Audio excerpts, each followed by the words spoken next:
Sa isang iglap, gumuho ang mundo ni Don Rafael. Akala niya, ang gintong singsing ay sapat na para sa katapatan ni Vanessa. Ngunit habang nakaratay siya at tila isang tuod, ang tawa ng kanyang tunay na mahal ay naging lason. Isang basura na lang siya, sabi ni Vanessa habang nilalustay ang kanyang yaman. Pero sa gitna ng dilim, may isang kamay na nanatiling mainit. Ang kamay ni Lina. Sino ang tunay na bulag? Ang lalaking hindi nakakakita? O ang pusong nasilaw sa pera? Mabuti pa ay tuluyan ka na lang naging bangkay, Rafael, kaysa maging ganito ka. Pabigat, walang silbi, at nakakairita sa paningin. Ang mga salitang iyon, na kasing talim ng labaha at kasing lamig ng yelo, ay nanggaling sa mga labing dati ay pinupuno siya ng matatamis na pangako. Si Vanessa, ang babaeng dapat ay magiging kabiyak ng kanyang puso, ay nakatayo sa harap ng malaking bintana ng silid, hindi man lang siya tinitingnan. Sa kanyang tinig, wala ni katiting na bakas ng pag-aalala, kundi puro pandidiri at pagkainip.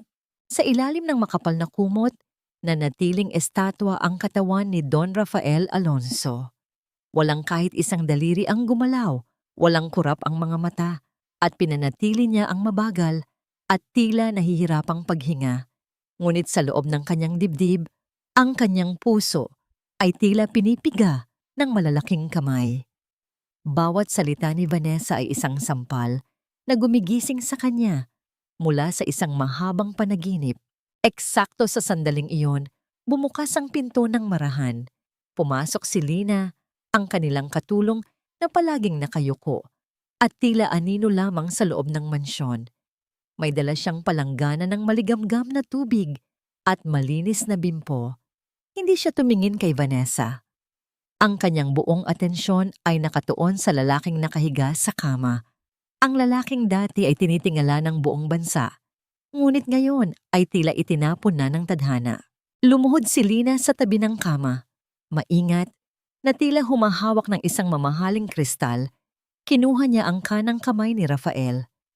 Bawat haplos ng basang bimpo sa balat ni Rafael ay puno ng pag-iingat, puno ng paggalang, na tila ba ang lalaking ito ay hari pa rin sa kanyang paningin. Ano ba namang klaseng amoy iyan, Lina? Reklamo ni Vanessa habang nagpapahid ng mamahaling pabango sa kanyang leeg, na tila ba ang amoy ng gamot at maligamgam na tubig sa silid ay isang lason.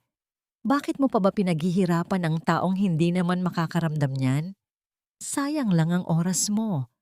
Kahit buhusan mo yan ng pabango, amoy kamatayan na ang lalaking yan. Hindi sumagot si Lina. Patuloy siya sa kanyang ginagawa.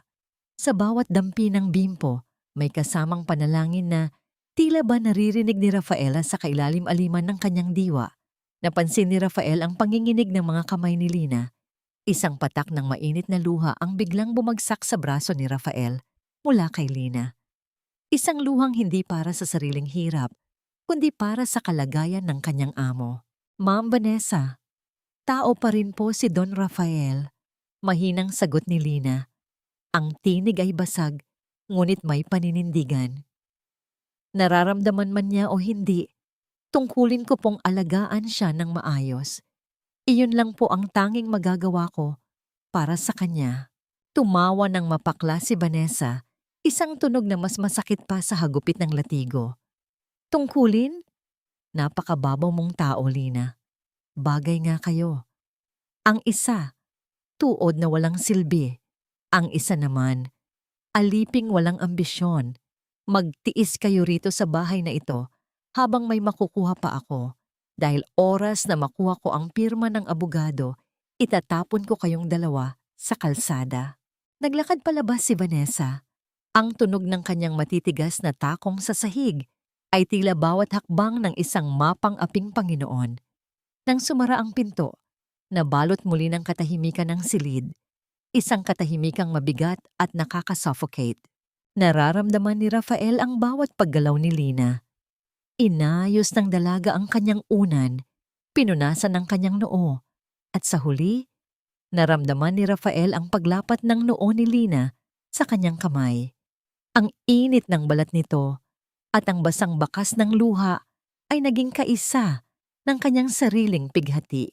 Sa kailaliman ng kanyang pagpapanggap, isang tanong ang paulit-ulit na umaalingaw-ngaw sa isipan ni Rafael. Hanggang kailan niya kayang tiisin ang hapdi ng katotohanan? At sa oras na magising siya mula sa pagkakatahimik na ito, sino ang mananatili sa kanyang tabi? Ang reynang may korona ng kasinungalingan o ang aliping may pusong busilak? Isang malakas na kalabog ang narinig mula sa ibaba. Kasunod ang sigaw ni Vanessa na tila may kinakausap sa telepono. Isang pangalan ang nabanggit niya, isang pangalang hindi dapat marinig ni Rafael sa loob ng kanyang sariling tahanan. Ang halimuyak ng mamahaling alak at ang masarap na amoy ng mga putay ay umaalingasaw sa buong mansyon. Ngunit sa loob ng silid ni Rafael, ang tanging nalalasahan niya ay ang pait ng pagtataksil. Sa ibaba, naririnig niya ang tawanan ng mga bisita, ang kalansing ng mga kristal na baso na nagbabanggaan at ang masiglang tugtugin na tila isang insulto sa kanyang kalagayan. Nagdaos si Vanessa ng isang charity gala sa loob mismo ng bahay ni Rafael. Ang dahilan niya sa madla? Para mangalap ng pondo para sa mga may kapansanan bilang pagpupugay daw sa kanyang mahal na fiancé. Ngunit alam ni Rafael ang totoo. Isa lamang itong marangyang pagtatanghal upang ipakita sa lahat na siya na ang bagong Panginoon sa kahariang ito. Bumukas ang pinto at pumasok si Vanessa. Suot ang isang pulang bestida na kasing tingkad ng dugo. Kumikinang sa kanyang leeg ang isang kwintas na brilyante, ang heirloom na kwintas ng ina ni Rafael na dapat ay ibibigay lamang sa araw ng kanilang kasal. Huminto siya sa harap ng salamin, hinahangaan ang sariling ganda, bago lumingon sa kama ng may mapanuring tingin. "Tingnan mo ako, Rafael," sabi ni Vanessa habang dahan-dahang lumalapit. Ang bawat hakbang ng kanyang sapatos ay tila isang mabigat na kabaong na ipinapako. "Bagay na bagay sa akin ang mga alahas ng nanay mo, di ba? Sayang naman kung mabubulok lang ang mga ito sa loob ng vault habang ikaw ay nakahiga rito at naghihintay ng katapusan." Sa likod niya, sumunod ang isang lalaki na may bitbit na briefcase, si Attorney Castro, ang abogadong alam ni Rafael na madaling mabili ng pera. Hindi man lamang sila nag-atubiling mag-usap sa harap niya dahil sa tingin nila, ang lalaking nasa kama ay isa na lamang pirasong karne na walang pandinig at pag-iisip. "Sigurado ka ba rito, Vanessa?" tanong ng abogado. Ang tinig ay puno ng pag-aalinlangan, ngunit may kasakiman. Mabigat na kaso ang falsification of documents. Kapag nalaman ng Board of Directors na pineke natin ang pirma ni Rafael sa power of attorney, tapos tayong dalawa. Tumawa si Vanessa, isang tunog na puno ng kumpiyansa. Sino ang makakaalam? Ang nanay niyang ulyanin na nasa ibang bansa? O ang mga katulong na takot mawalan ng trabaho? Tingnan mo siya, Castro. Kahit langaw na dumapo sa ilong niya, hindi niya maitaboy. Si Rafael Alonso ay patay na sa mundong ito, hindi lang siya na ililibing. Eksakto sa sandaling ilalabas na ni Vanessa ang mga dokumento, pumasok si Lina na may dalang tray ng gamot. Agad na itinago ni Vanessa ang mga papel sa likod niya. Ang kanyang mukha ay biglang nagbago mula sa pagiging demonyo patungo sa isang nagdadalamhating fiancé. "Lina, ilang beses ko bang sasabihin sa'yo na kumatok ka muna?" Sigaw ni Vanessa. Ang boses ay matinis at puno ng pagmamataas. "Kita mong may mahalaga kaming pinag-uusapan ni Attorney Castro tungkol sa medical trust ni Rafael." "Pasensya na po, Ma'am Vanessa," mahinahong sagot ni Lina. Ang kanyang mga mata ay nanatiling nakatitig sa sahig. "Oras na po kasi ng gamot ni Don Rafael. Kailangan po itong maibigay sa tamang oras para hindi siya mahirapan sa paghinga." Lumapit si Vanessa kay Lina at padaskol na kinuha ang baso ng tubig sa tray. Dahilan upang matapon ang ilang patak nito sa uniforme ng dalaga. "Ang sabihin mo, gusto mo lang makitsismis. Isang katulong na katulad mo, huwag kang magmamarunong. Iwan mo na ang gamot dito at lumayas ka na. Nakakasira ka ng mood. Tumalikod si Lina. Ngunit bago siya makalabas, tumama ang kanyang paningin sa isang folder na bahagyang nakalabas sa briefcase ng abogado. Nakita niya ang isang pamilyar na logo ng kumpanya at ang pangalan ni Rafael na may nakapaskil na pirma sa ibaba. Isang pirma na mukhang sariwa pa ang tinta, ngunit alam niyang imposible dahil ang mga kamay ni Rafael ay hindi pa gumagalaw mula noong aksidente. Nanigas si Lina sa pintuan. Ang kanyang puso ay nagsimulang tumibok ng mabilis dahil sa kaba at takot. Alam niyang may masamang nangyayari, ngunit sino ang maniniwala sa isang katulong na tulad niya laban sa makapangyarihang si Vanessa? Sa kabilang dako, sa loob ng katahimikan ni Rafael, bawat salita ng usapan ay nakatataknas sa kanyang isipan. Ang kanyang galit ay tila isang bulkang mayon na nag-iipon ng kumukulong lava, handang sumabog sa tamang panahon. Ngunit ang mas nagpapakaba sa kanya ay ang kaligtasan ni Lina. Nakita ba ng dalaga ang dokumento? Nang tuluyang makalabas si Lina, muling ibinalik ni Vanessa ang kanyang atensyon sa abogado. Pirmahan mo na ang bahaging ito bilang witness, Castro. Bukas na bukas, ang kontrol sa Alonso Group ay nasa kamay ko na. Hinawakan ni Vanessa ang panulat. Ang kanyang kamay ay matatag at walang bakas ng konsensya. Ngunit sa labas ng silid, sa dilim ng hallway, nakasandal si Lina sa dingding. Hawak ang kanyang dibdib at pilit na pinapakalma ang sarili. Alam niyang kailangan niyang gumawa ng paraan. Dahan-dahang sumilip muli si Lina sa siwang ng pinto. Nanlaki ang kanyang mga mata nang makita niya ang ginagawa ni Vanessa. Hindi lang basta pirma ang ginagawa nito. Isang madiing pagpindot ng daliri ni Rafael na walang malay at pilit na iginagalaw ni Vanessa ang idinidikit nito sa isang selyadong document. Ang maliit na silid ni Lina sa likod ng kusina ay kasing sikip ng kanyang dibdib sa mga sandaling iyon. Ang tanging liwanag ay nagmumula sa isang malamlam na bumbilya na tila pagod na rin sa pagbibigay ng liwanag. Hawak ni Lina ang isang kupas na larawan ng kanyang ina at sa tabi nito ay isang lumang resibo ng ospital na may lagda ni Don Mateo Alonso, ang yumaong ama ni Rafael. Noong mga panahong wala silang malapitan, noong ang kanyang ina ay naghihingalo sa banig ng karamdaman, ang pamilya Alonso ang nagbukas ng pinto at palad. Hindi lamang pera ang ibinigay ni Don Mateo. Ibinigay niya sa pamilya ni Lina ang pagkakataong mabuhay muli. Ang utang na loob, Lina, ay hindi nababayaran ng salapi. Binabayaran ito ng katapatan, ang madalas na bilin ng kanyang ina bago ito pumanaw. Pinunasan ni Lina ang kanyang mga mata gamit ang dulo ng kanyang luma at kupas na uniforme. Alam niyang nasa panganib si Don Rafael. Nakita niya ang kasamaang nakatago sa ilalim ng magagandang ngiti ni Vanessa. Alam niyang ang bawat haplos ni Vanessa sa buhok ni Rafael ay may kalakip na lason at ang bawat salita nito ay isang patalim na unti-unting pumapatay sa dangal ng lalaking mahal niya. Mahal niya hindi bilang isang makapangyarihang amo, kundi bilang isang taong nagmalasakit sa kanila noong sila ay nasa dulo na ng pag-asa. Dahan-dahan siyang lumabas ng kanyang silid, tinatahak ang madilim na pasilyo patungo sa kwarto ni Rafael. Ang bawat hakbang niya ay tila paglalakad sa ibabaw ng mga bubog, maingat at puno ng kaba. Nang makapasok siya, natagpuan niya si Rafael na tila lalong naging maputla sa ilalim ng liwanag ng buwan na dumadaloy mula sa bintana. Lumapit si Lina at muling lumuhod sa tabi ng kama. Kinuha niya ang malaking kamay ni Rafael, ang kamay na dati ay matatag na humahawak sa mga dokumento ng kumpanya, ngunit ngayon ay malamig at walang buhay.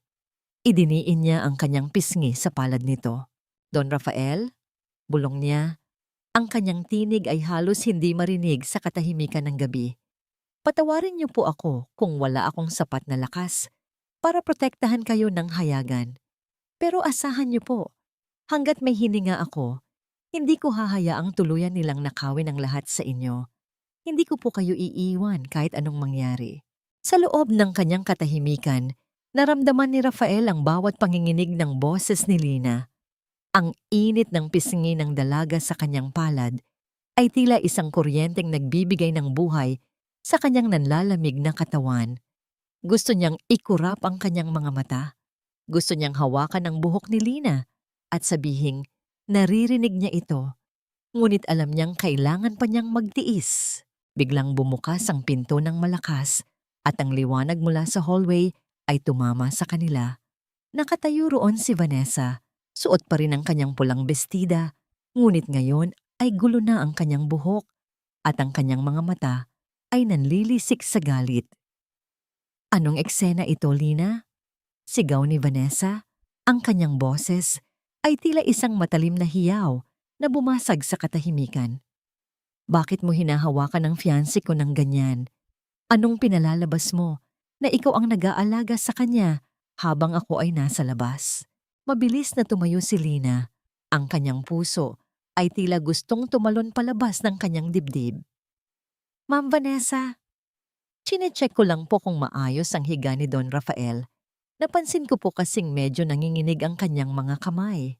Lumapit si Vanessa ng mabilis at marahas na hinablot ang braso ni Lina. Don't give me that trashy excuse. I know your type, Lina. You're trying to play the hero, the devoted servant, para kapag pumanaw si Rafael ay may makuha kang bahagi sa mana. Napakakati ng kamay mo. Hindi po totoo yan, ma'am. Depensa ni Lina, habang pilit na kumakawala sa mahigpit na pagkakahawak ni Vanessa. Wala po akong hinihinging kahit ano. Gusto ko lang pong mapanatiling maayos ang kalagayan ni Don Rafael. Isang malakas na sampal ang dumapo sa pisngi ni Lina dahilan upang mapalingon ang kanyang ulo at mapaupo siya sa sahig. Ang tunog ng sampal ay umaling-aungaw sa buong silid, isang marahas na patunay ng kalupitan ni Vanessa. You're fired, Lina! Galit na sabi ni Vanessa. Ang kanyang mga daliri ay nakaturo sa mukha ng dalaga. Ayoko nang makita ang pagmumukha mo rito sa mansyon bukas na bukas din. Iimpake mo na ang mga basurang gamit mo at lumayas ka. Kung hindi, ipapakulong kita sa pagnanakaw. Naiwan si Lina na nakasalampak sa sahig, hawak ang kanyang namumulang pisngi. Ang kanyang paningin ay lumabo dahil sa nagbabadyang mga luha. Tumingin siya kay Rafael. Ang kanyang mga mata ay humihingi ng tulong, ngunit ang lalaki ay nanatiling estatwa sa kanyang kama. Ngunit sa ilalim ng kumot, ang mga kamao ni Rafael ay nagngangalit sa galit. Ang bawat hibla ng kanyang kalamnan ay tila gustong sumabog. Ang sampal na yon kay Lina ay sampal na rin sa kanyang sariling pagkatao. Ang gabi ay tila isang dambuhalang kumot na bumalot sa buong mansyon.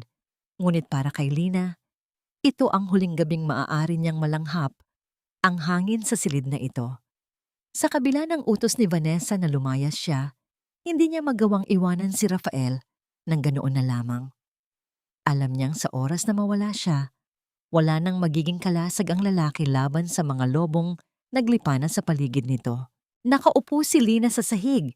Sa tabi ng kama ni Rafael, hindi na siya nag-abalang magbukas ng ilaw. Ang tanging liwanag ay ang malamlam na sinag ng buwan na tumatagos sa manipis na kurtina na nagbibigay ng mistulang pilak na anyo sa mukha ng kanyang amo. Sa dilim, mas naririnig niya ang bawat tibok ng sariling puso at ang mahinang paghinga ni Rafael. Don Rafael, simula ni Lina, ang kanyang boses ay isang mahinang bulong na tila sumasabay sa hangin. Siguro ay galit kayo sa akin dahil hindi ko nagawang manatili. Pero gusto ko lang pong malaman ninyo na sa lahat ng taong nakilala ko, kayo ang pinakamabuting tao sa paningin ko. Hindi dahil sa pera ninyo, kundi dahil sa respeto na ibinigay ninyo sa pamilya ko noong wala kaming kahit ano. Pinunasan niya ang isang luhang muling kumawala sa kanyang mga mata. Sa loob ng kanyang katahimikan, bawat hibla ng pandinig ni Rafael ay nakatutok sa dalaga. Ang sakit na naramdaman niya noong masampal si Lina ay tila isang apoy na patuloy na nagliliyab sa kanyang dibdib. Alam niyo po ba? Pagpapatuloy ni Lina, May bahid ng pait na ngiti sa kanyang tinig. Minsan, nangarap ako na sana ay hindi kayo Don Rafael Alonso. Sana ay isa ka lang ordinaryong tao na nakatira sa probinsya namin. Siguro, magkasama tayong magtatanim sa bukid o kaya ay manonood ng paglubog ng araw habang umiinom ng kape. Isang simpleng buhay na walang mga dokumento, walang mga pekeng tao, at walang takot na mawala ang lahat. Doon po, hindi ko kailangang maging katulong lang. Maaari kitang mahalin ng walang takot sa sasabihin ng mundo. Napatigil ang hininga ni Rafael. Ang pag-amin na yon ni Lina ay tila isang palasong tumama sa gitna ng kanyang puso. Hindi niya inakala na sa likod ng pagiging tahimik ng dalaga ay may ganito itong kalalim na nararamdaman para sa kanya. Gusto niyang bumangon, gusto niyang yakapin si Lina at sabihing iyon din ang buhay na hinahangad niya sa mga sandaling ito. Isang buhay na ang tanging mahalaga ay ang katotohanan ng kanilang damdamin. Ngunit ang romantikong sandaling iyon ay biglang naputol. Ang katahimikan ng gabi ay binuwag ng isang napakahinang tunog mula sa pintuan. Isang marahang pag-ikot ng doorknob na tila ayaw gumawa ng kahit anong ingay. Nanigas si Lina sa kanyang kinauupuan. Maging si Rafael ay naramdaman ang pagbabago ng presensya sa loob ng silid. Isang anino ang dahan-dahang pumasok. Isang figura na balot ng itim at may hawak na isang bagay na kumikinang sa ilalim ng liwanag ng buwan. Hindi ito si Vanessa. Hindi rin ito ang abogado. Ang kilos nito ay tila isang sanay na mandaragit na unti-unting lumalapit sa kanyang biktima. Dahan-dahang gumapang si Lina sa ilalim ng gilid ng kama, pilit na hindi gumagawa ng ingay. Ang kanyang mga kamay ay nanginginig sa takot, ngunit ang kanyang isipan ay nakatuon lamang sa kaligtasan ni Rafael. Nakita niya ang figura na huminto sa tapat ng ulo ni Rafael. Ang hawak nito ay isang hiringgilya na may lamang likido na tila kasing dilim ng gabi. Itinaas ng estranghero ang kanyang kamay, handang itusok ang karayom sa swero ni Rafael. Alam ni Lina na kapag pumasok ang likidong yon sa katawan ng kanyang amo, maaaring iyon na ang huling hininga nito. Sa sandaling iyon, ang takot ni Lina ay napalitan ng isang desperadong katapangan. Bago pa man maibaba ng estranghero ang kanyang kamay, lumabas si Lina mula sa kanyang pinagtataguan at buong lakas na hinaltak ang binti ng lalaki.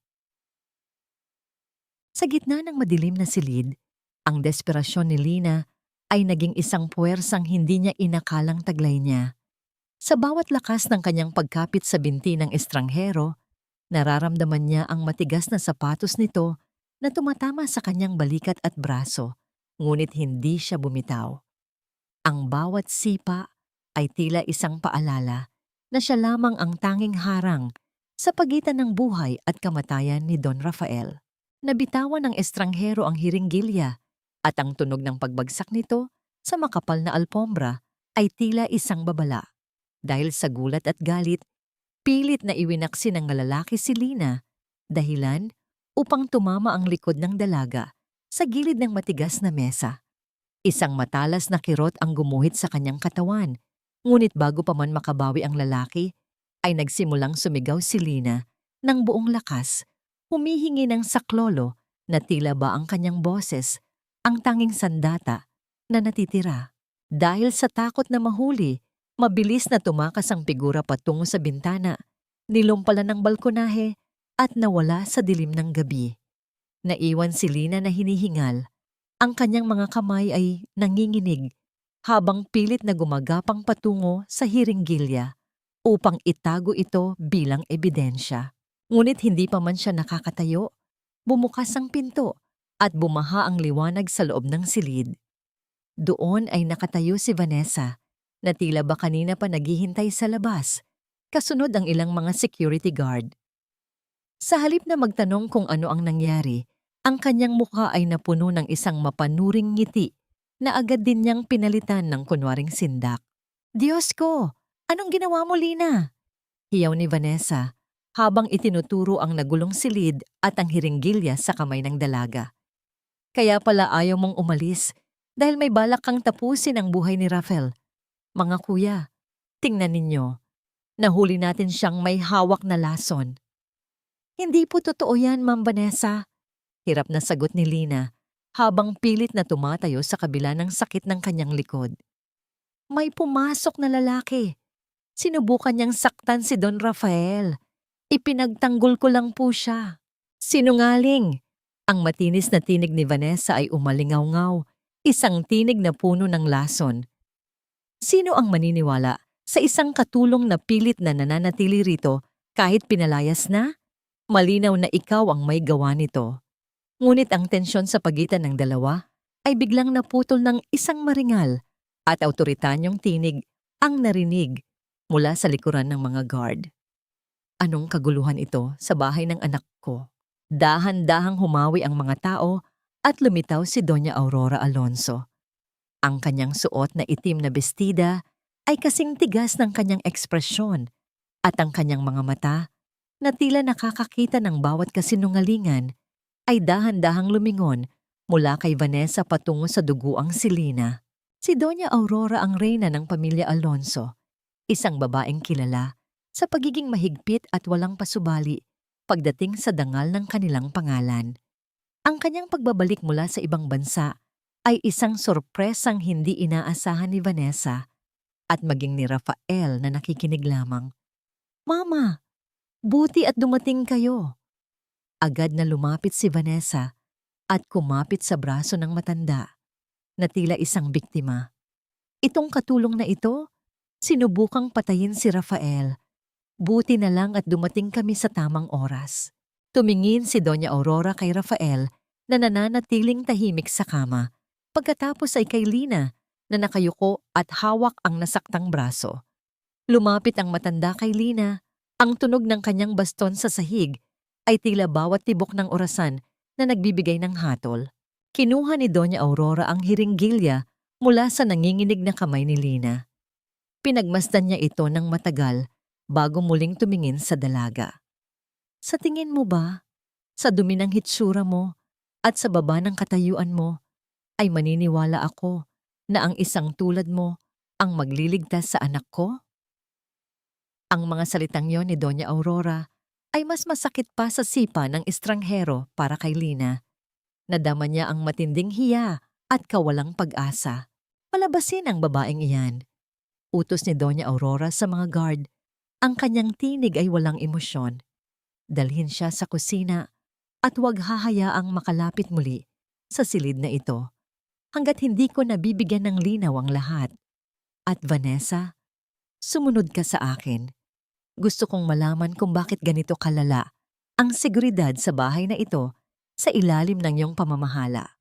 Habang kinaladkad si Lina palabas, ang kanyang huling sulyap ay tumama sa mga mata ni Rafael. Doon, sa gitna ng kanyang paghihirap, tanging ang dalangin na sana ay ligtas ang lalaki ang nanatili sa kanyang puso. Sa loob ng kanyang katahimikan, si Rafael ay nanginginig sa galit.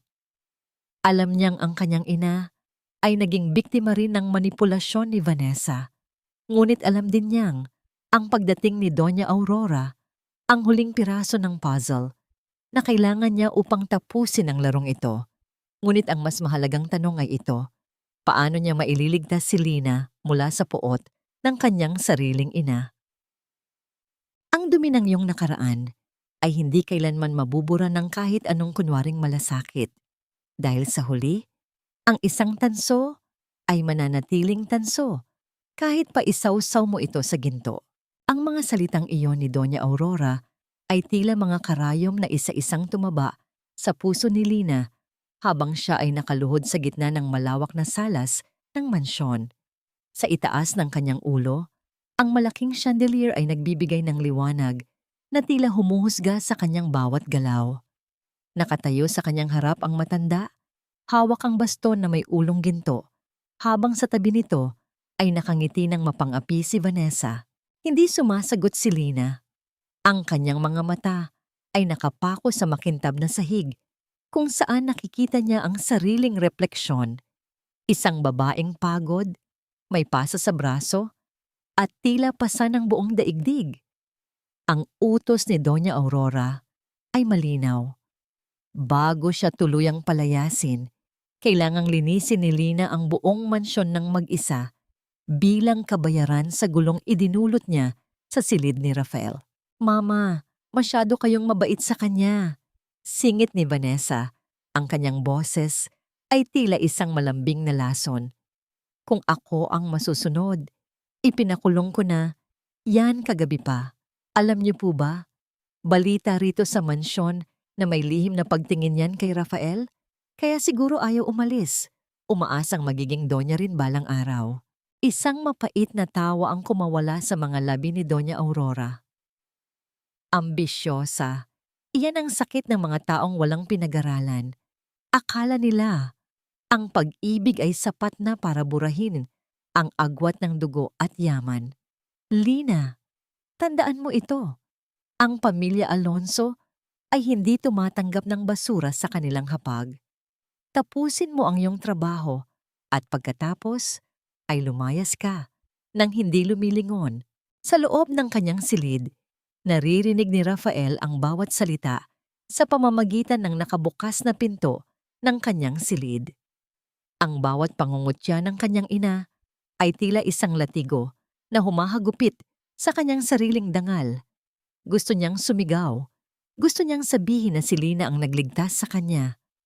Ngunit alam niyang kailangan niyang maghintay ng tamang pagkakataon upang ang pagbagsak ni Vanessa ay maging tuluyan. Samantala, sinimulan ni Lina ang kanyang trabaho. Sa kabila ng sakit ng kanyang likod at ang panghihina ng kanyang katawan dahil sa puyat at gutom, matiyaga niyang kinuskos ang bawat sulok ng mansyon. Ngunit sa gitna ng kanyang paglilinis, nakita niya ang isang maliit na butones na nalaglag malapit sa hagdan. Isang butones na galing sa mamahaling tuksido ni Rafael. Nasuot nito noong gabi ng aksidente. Dahan-dahan niyang kinuha ang butones at dinala ito sa kanyang labi. Isang maliit na bagay, ngunit para sa kanya, ito ang tanging alaala ng lalaking pinoprotektahan niya sa gitna ng kadiliman. Sa kabila ng lahat ng pang-aapi, sa kabila ng lahat ng sakit, ang tanging iniisip pa rin ni Lina ay kung kumain na ba si Rafael o kung naibigay ba ng tama ang gamot nito. Nang dumaan si Vanessa sa kanyang tabi, sadyang tinabig ng babae ang timba ng tubig na gamit ni Lina. Ang maduming tubig ay kumalat sa bagong linis na sahig at ang tawa ni Vanessa ay tila isang kumpas ng tagumpay. Ay, pasensya na, Lina. Mukhang kailangan mo uling simulan. Pangungutya ni Vanessa bago tuluyang umakyat sa itaas. Nang gabi ring iyon, habang ang lahat ay natutulog na, ipinatawag ni Doña Aurora ang isang bagong nurse mula sa isang kilalang ahensya. Isang babaeng mukhang strikto at walang emosyon. Mula ngayon, siya na ang hahawak sa lahat ng pangangailangan ni Rafael. Anunsyo ng matanda kay Vanessa. Ngunit ang hindi alam ni Doña Aurora, ang bagong nurse na ito ay lihim na binayaran ni Vanessa upang dahan-dahang tapusin ang buhay ni Rafael sa pamamagitan ng maling dosage ng gamot. Sa dulo ng hallway, nakatayo si Lina, bitbit ang kanyang maliit na bag ng mga damit. Handa na siyang lumabas ng pinto. Ngunit bago siya humakbang, narinig niya ang isang mahinang kalansing mula sa kusina. Ang tunog ng isang botelya ng gamot na pamilyar sa kanya. Nakita niya ang bagong nurse na may hawak na hiringgilya, ang parehong uri ng hiringgilya na nakita niya kagabi. Nanlaki ang mga mata ni Lina. Ang kanyang puso ay nagsimulang tumibok ng mabilis. Alam niyang kapag umalis siya ngayon, hindi na aabutan ng umaga ang buhay ni Don Rafael. Ang pag-alis ay madali, ngunit ang pag-iwan sa piraso ng iyong puso sa loob ng silid na ito ay isang kamatayan na walang libingan. Bit-bit ang kanyang maliit na bag na gawa sa katsa. Tumayo si Lina sa gitna ng madilim na hardin, nakatingin sa bintana ng silid ni Rafael. Ang ulan ay nagsimulang pumatak ng marahan, tila nakikiramay sa bigat ng kanyang nararamdaman. Dapat ay naglalakad na siya palayo. Dapat ay iniisip na niya ang sarili niyang kaligtasan. Ngunit ang imahe ng bagong nurse na may hawak na hiringgilya ay hindi maalis sa kanyang isipan. Hindi niya kayang humakbang. Binitawan ni Lina ang kanyang bag sa basang lupa at muling bumalik sa loob ng mansyon sa pamamagitan ng pinto sa kusina na alam niyang hindi nakakandado ng maayos. Sa bawat hakbang niya sa loob ng bahay, ang kanyang puso ay tila isang tambol na mabilis ang pagtibok. Ngunit ang takot ay natatalo ng isang mas malalim na damdamin, ang pag-ibig na hindi niya kailanman magagawang bigkasin. Nakalusot siya sa dilim patungo sa itaas. Sa tapat ng silid ni Rafael, nakita niyang nakabukas ng bahagya ang pinto. Sumilip si Lina at nakita ang bagong nurse, si Nurse Nora, na abala sa pag-aayos ng mga gamot sa tabi ng kama. May kung anong likidong inihahalo ang nurse sa swero ni Rafael at ang mukha nito ay walang bakas ng pag-aalinlangan, tila ba ang pagpatay ay isang pangkaraniwang trabaho lamang. Nang lumabas sandali si Nurse Nora upang kumuha ng mainit na tubig, mabilis na pumasok si Lina. Sa kabila ng panganib na mahuli, lumapit siya kay Rafael. Ang kanyang mga kamay ay nanginginig habang hinahawakan ang pisngi ng lalaki. Don Rafael, bulong ni Lina, ang kanyang boses ay puno ng pigil na paghikbi. Narito pa rin po ako. Kahit ipagtabuyan nila ako, hindi ko hahayaang saktan kayo ng mga taong ito. Magtiis lang po kayo. Hahanap ako ng paraan. Kinuha ni Lina ang isang maliit na bimpo at dahan-dahang pinunasan ang pawis sa noo ni Rafael. Kahit sa gitna ng kanyang paghihirap, ang bawat haplos niya ay puno ng lambing. Tila ba sa pamamagitan ng dampi ng kanyang balat, ay nais niyang iparating ang lahat ng lakas na mayroon siya. Sa loob ng kanyang katahimikan, naramdaman ni Rafael ang bawat patak ng luha ni Lina na humahalo sa basang bimpo. Ang init ng luha ng dalaga ay tila isang hapdi na gumigising sa kanyang buong pagkatao. Gusto niyang sumigaw, gusto niyang bumangon at itago si Lina sa kanyang likuran upang protektahan ito mula sa lahat ng pang-aapi ng kanyang pamilya at ni Vanessa. Ang bawat tahimik na pagluha ni Lina ay tila isang sumpa sa kanyang kawalang kakayahan sa mga sandaling iyon. Sino ang narito? Ang boses ni Nurse Nora ay biglang narinig mula sa pintuan. Kasunod ang tunog ng pagbagsak ng isang metal na tray sa sahig. Mabilis na nagtago si Lina sa likod ng makapal na kurtina. Pigil ang kanyang hininga habang ang kanyang puso ay tila sasabog na sa kaba. Pumasok ang nurse. Ang mga mata ay palibot na naghahanap. Lumapit ito sa kama ni Rafael at tiningnan ang swero. Parang may nagbago rito. Bulong ng nurse sa sarili habang tinitingnan ang tulo ng likido. Akala ko ba ay umalis na ang katulong na yon? Eksakto namang bumukas ang pinto at pumasok si Vanessa. Suot ang kanyang silk na robe, may hawak na baso ng wine at tila nagdiriwang na sa kanyang isipan. Nagawa mo na ba ang pinapagawa ko, Nora? Tanong ni Vanessa. Ang kanyang boses ay puno ng mapang-aping kumpiyansa. Gusto ko, bago sumikat ang araw, hindi na nagigising ang lalaking ito. Pagod na akong magpanggap na nagdadalamhati. Malapit na, ma'am, sagot ni Nora. Pero parang may pumasok dito kanina. Nakita kong medyo nagulo ang ayos ng una ni Don Rafael. Lumingon si Vanessa sa paligid ng silid.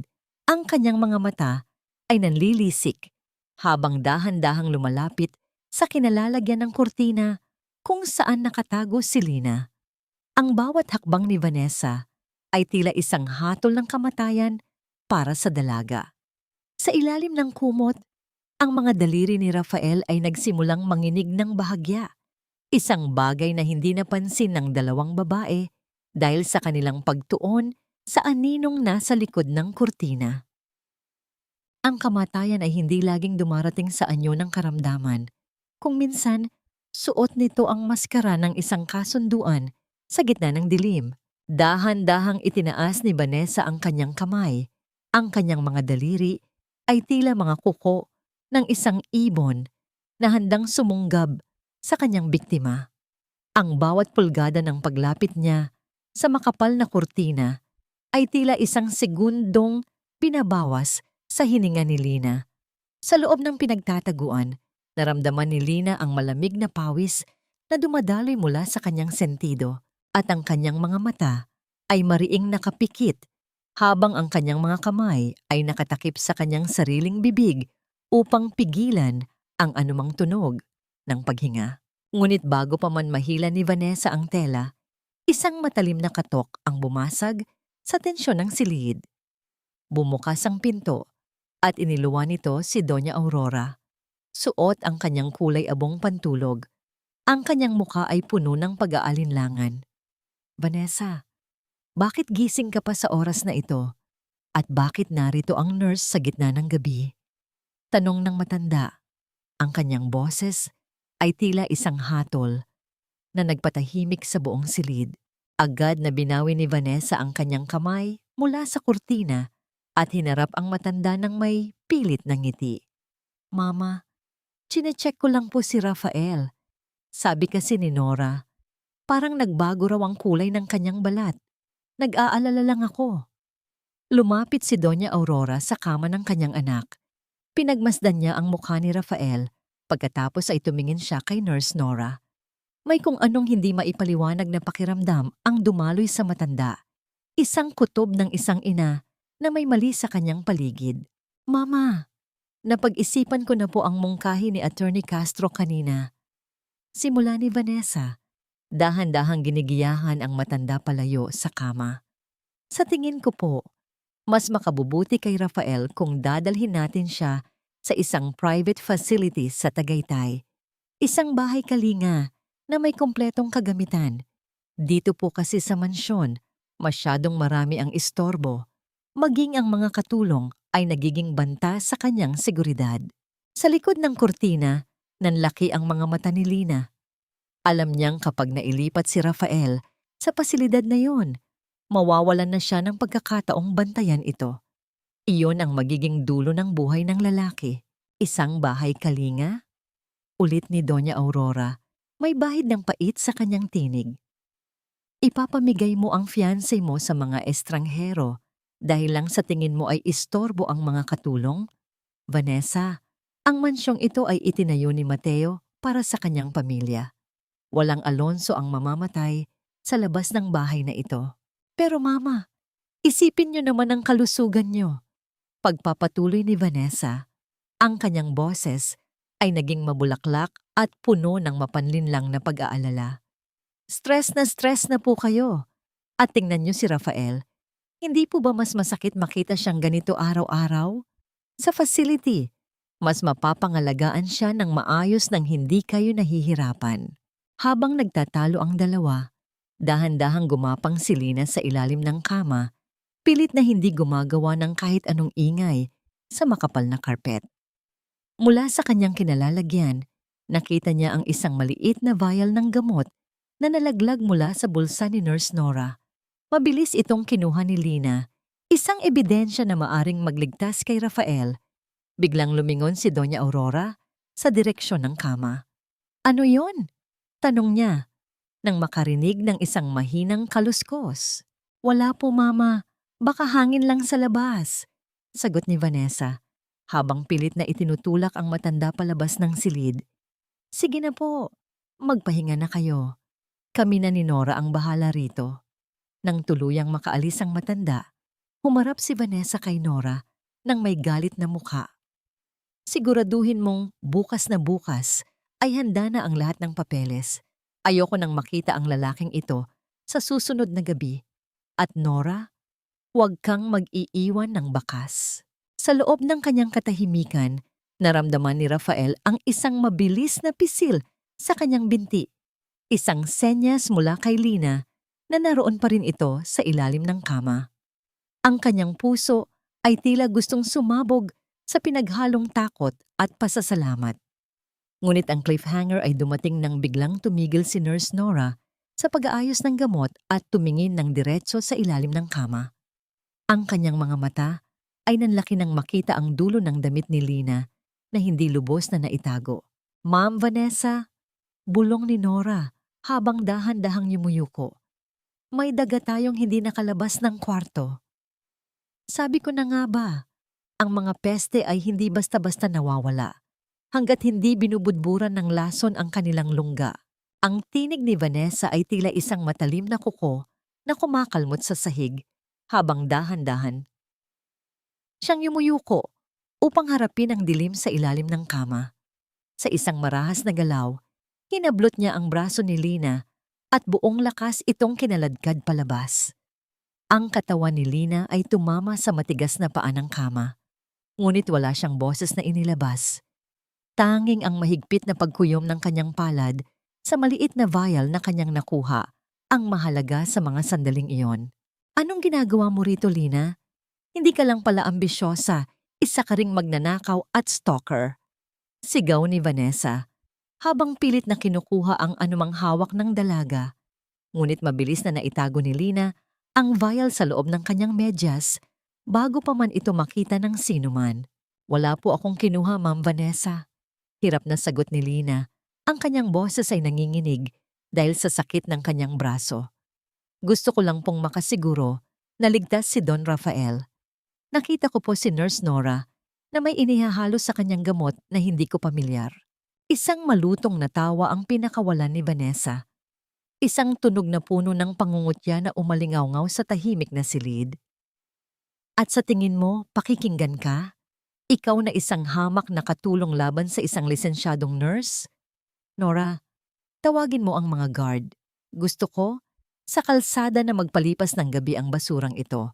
At siguraduhin ninyong hindi na siya makakapasok kahit sa gate ng subdivision. Habang pinalalabas si Lina ng mga gwardya, nanatiling estatwa si Rafael. Ngunit sa loob ng kanyang isipan, ang bawat hininga niya ay tila isang sumpa para kay Vanessa. Alam ni Rafael na ang bawat pasa sa katawan ni Lina ay utang niya. At ang bawat luhang pumatak sa sahig ay lason na unti-unting pumapatay sa kanyang pasensya. Nang muling tumahimik ang silid, lumapit si Vanessa sa bintana at may tinawagan sa kanyang cellphone. Akala niya ay sapat na ang katahimikan ni Rafael para maging binggirin ito sa kanyang mga plano. Rico, ayos na ang lahat. Sabi ni Vanessa sa kabilang linya, ang kanyang tinig ay naging malambing sa paraang nakakasuka. Napaalis na rin ang huling sagabal. Bukas, ililipat na si Rafael sa facility sa Tagaytay. Doon, dahan-dahan nating uubusin ang dosis niya hanggang sa tumigil ang puso niya ng kusa. Walang autopsy, walang investigasyon. Ang lahat ng mana ay mapupunta sa akin. At sa wakas, makakapagsama na tayo nang walang itinatago. Nanigas ang buong pagkatao ni Rafael nang marinig ang pangalang iyon. Si Rico. Ang kanyang matalik na kaibigan at ang kanyang pinagkakatiwalaang operations manager sa kumpanya. Ngayon ay malinaw na ang lahat. Ang aksidente sa preno ng kanyang sasakyan, ilang buwan na ang nakalilipas, ay hindi pagkakataon. Ito ay isang binalak na pagpatay na pinagtulungan ng dalawang taong pinakamahalaga sa kanya. Oh, Rico, miss na rin kita. Patuloy ni Vanessa habang hinahaplos ang kanyang buhok sa harap ng salamin. Huwag kang mag-alala. Ang mga dokumentong kailangan natin ay nasa ligtas na lugar na. Konting tiis na lang, magiging atin na ang Alonso Group.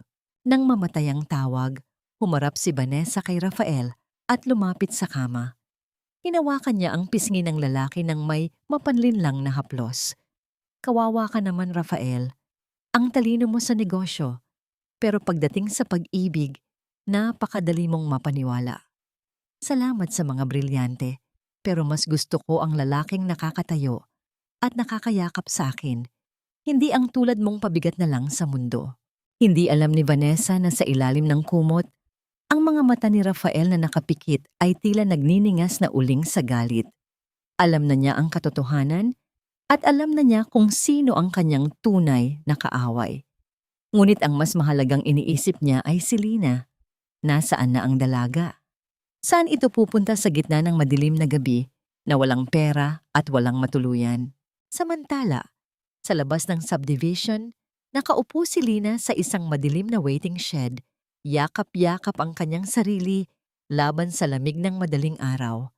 Kinuha niya ang vial mula sa kanyang medyas. Ang maliit na bote na ito, ang tanging hawak niyang alas. Kailangan niyang malaman kung ano ito at kailangan niyang makahanap ng paraan para makabalik kay Doña Aurora bago maging huli ang lahat. Isang itim na sasakyan ang dahan-dahang huminto sa tapat ng waiting shed. Ang salamin nito ay dahan-dahang bumaba at isang pamilyar na mukha ang tumingin kay Lina. Isang mukha mula sa nakaraan ni Rafael na matagal na niyang hindi nakikita. Isang magnanakaw na tulad mo, Lina, ay hindi dapat binibigyan ng awa, kundi hustisya sa likod ng mga rehas na bakal. Ang tinig ni Vanessa ay tila isang malupit na hatol na umalingaw-ngaw sa isipan ni Lina. Kahit na malayo na siya sa mansyon. Habang nakaupo sa loob ng itim na sasakyan ni Attorney Manuel, ang dating punong abogado ng mga Alonso na tinanggal ni Vanessa sa pwesto. Hindi mapigilan ni Lina ang manginig. Ang kanyang mga kamay ay mahigpit na nakakapit sa maliit na vial na kanyang nakuha mula sa silid ni Rafael. "Huwag kang matakot, Lina," mahinahong sabi ni Attorney Manuel habang minamasdan ang kalsada. "Matagal ko nang hinala na may hindi magandang nangyayari sa loob ng pamamahala ni Vanessa. Ang pagkakakita ko sa iyo sa waiting shed na ito ay hindi isang pagkakataon. Ito ay tadhana." Ipinakita ni Lina ang vial sa abogado. "Attorney Manuel, nakita ko po si Nurse Nora na may inihahalo sa gamot ni Don Rafael. Pakiramdam ko po, ito ang dahilan kung bakit hindi siya gumagaling. Kailangan nating malaman kung ano ito." Kinuha ng abogado ang vial ng may pag-iingat. "Dadalhin natin ito sa isang kaibigan kong doktor sa pribadong klinika. Ngunit habang ginagawa natin yan, kailangan mong magtago dahil siguradong hindi ka titigilan ni Vanessa."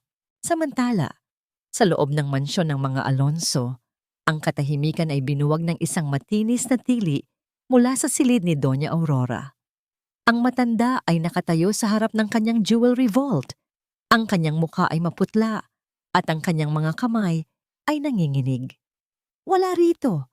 Ang kwintas. Ang Luna necklace ay wala rito," sigaw ni Doña Aurora. Ang kanyang boses ay puno ng pait. Iyon ang pinakaimportanteng alahas ng pamilya. Isang piraso ng kasaysayan na dumaan sa 3 henerasyon. Mabilis na lumapit si Vanessa. Kunwari ay nagugulantang din, ngunit sa loob niya ay may nagtatagong tagumpay. "Diyos ko, Mama, sino ang kukuha niyan?" Ang tanging pumasok sa kwartong ito, bukod sa atin ay... Tumigil si Vanessa at tumingin ng makahulugan sa matanda. "Si Lina." "Si Lina?" Ulit ni Doña Aurora. Ang kanyang pagdududa ay unti-unting napapalitan ng galit. "Ngunit pinalayas na natin siya kagabi pa." "Iyon na nga po, Mama." Patuloy ni Vanessa. Ang kanyang boses ay puno ng mapanlinlang na emosyon. Baka kaya siya nagtatago sa ilalim ng kama ni Rafael ay hindi para bantayan siya, kundi para maghintay ng pagkakataong manakaw ang mga alahas niyo bago siya tuluyang umalis. Nasilaw siya sa kinang ng ating yaman. Dahil sa bugso ng galit, agad na tinawagan ni Doña Aurora ang mga pulis. Sa loob ng kanyang silid, narinig ni Rafael ang lahat. Ang kanyang dibdib ay kumukulo sa matinding galit. Alam niyang itinanim ni Vanessa ang kwintas sa mga gamit ni Lina bago ito pinalabas ng mga guard. Ang bitag ay nakalatag na at ang layunin nito ay sirain ng tuluyan ng kredibilidad ni Lina upang wala nang maniwala sa anumang sasabihin nito tungkol sa mga gamot. Hindi nagtagal, dumating ang mga pulis sa mansyon.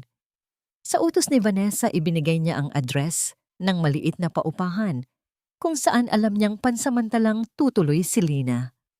Ang bawat galaw ni Vanessa ay tila isang kumpas ng isang konduktor na naglalayong tapusin ang buhay ng kanyang biktima sa isang madugong katapusan. Ngunit sa gitna ng kaguluhan, isang hindi inaasahang pangyayari ang naganap. Habang hinahanap ng mga pulis si Lina, isang tawag ang natanggap ni Vanessa mula kay Rico. Ang kanyang mukha ay biglang nagbago mula sa tagumpay patungo sa matinding takot. Ano? Nawawala ang folder? Bulong ni Vanessa sa telepono. Ang kanyang boses ay nanginginig. Ang folder na naglalaman ng mga pekeng power of attorney at ang mga dokumento ng paglilipat ng pondo ay hindi matagpuan sa vault ng opisina. Sa kabilang dako, habang ang mga pulis ay papalapit na sa kinaroroonan ni Lina sa klinika, naramdaman ng dalaga na may mali. Tumingin siya sa labas ng bintana at nakita ang mga asul at pulang ilaw na umiikot sa dilim ng gabi. Attorney Manuel, ang mga pulis. Bulong ni Lina, ang kanyang puso ay tila gustong tumalon sa kaba. Huwag kang bibitaw sa vial, Lina, sagot ng abogado habang mabilis na inililigpit ang kanilang mga gamit. Iyan lang ang tanging paraan para malinis ang pangalan mo at mailigtas si Rafael. Ngunit huli na ang lahat. Ang pinto ng klinika ay bumukas ng marahas at pumasok ang mga otoridad. Sa likod nila, nakatayo si Vanessa. Ang kanyang mga mata ay nanlilisik sa tagumpay habang itinuturo si Lina. Iyan! Iyan ang magnanakaw! Sigaw ni Vanessa. At sa harap ng lahat, kinuha ng pulis ang bag ni Lina at ibinuhos ang laman nito sa mesa. Mula sa loob ng luma at kupas na bag, gumulong ang isang kwintas na brilyante na kumikinang ng nakakasilaw sa ilalim ng puting ilaw. Ang Luna Necklace. Ang bawat rehas ng bakal ay tila isang tinik na tumatarak sa kaluluwa ng isang taong walang sala, at ang lamig ng semento ay hindi kasing lamig ng pusong nagtanim ng maling bintang. Sa loob ng madilim at masikip na selda, nakaupo si Lina sa isang sulok, yakap ang kanyang mga tuhod.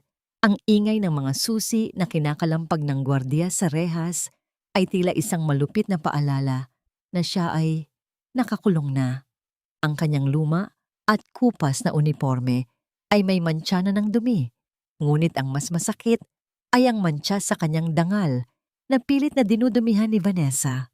Hindi mawala sa isipan ni Lina ang mukha ni Doña Aurora nang makita ang kwintas sa kanyang bag. Ang pagkadismaya at galit sa mga mata ng matanda ay mas masakit pa sa sampal na tinanggap niya. Akala ko ay may puso ka, Lina, pero isa ka lang palang ahas na naghihintay ng pagkakataon. Ang mga salitang yon ng matanda ay paulit-ulit na umaalingaw-ngaw sa kanyang pandinig. Pumatak ang luha ni Lina sa malamig na sahig. Hindi siya natatakot para sa kanyang sarili. Ang ikinatatakot niya ay ang kaligtasan ni Don Rafael. Sino na ang magbabantay sa kanya? Sino na ang titingin sa kanyang mga mata upang malaman kung siya ay nahihirapan? Sa bawat sandaling lumilipas, nararamdaman ni Lina ang bigat ng kawalang pag-asa. Biglang narinig ni Lina ang tunog ng matitigas na takong na papalapit sa kanyang selda. Alam niya ang tunog na yon, ang tunog ng tagumpay ni Vanessa. Huminto ang mga hakbang sa tapat ng rehas at doon ay nakatayo ang babaeng sumira sa kanyang buhay. Suot ang isang mamahaling itim na bestida at isang mapanuring ngiti. Bagay sa iyo ang lugar na ito, Lina. Pangungutya ni Vanessa, ang kanyang boses ay puno ng lason. Dito ka nararapat, sa piling ng mga basura ng lipunan. Akala mo ba ay mananalo ka sa akin?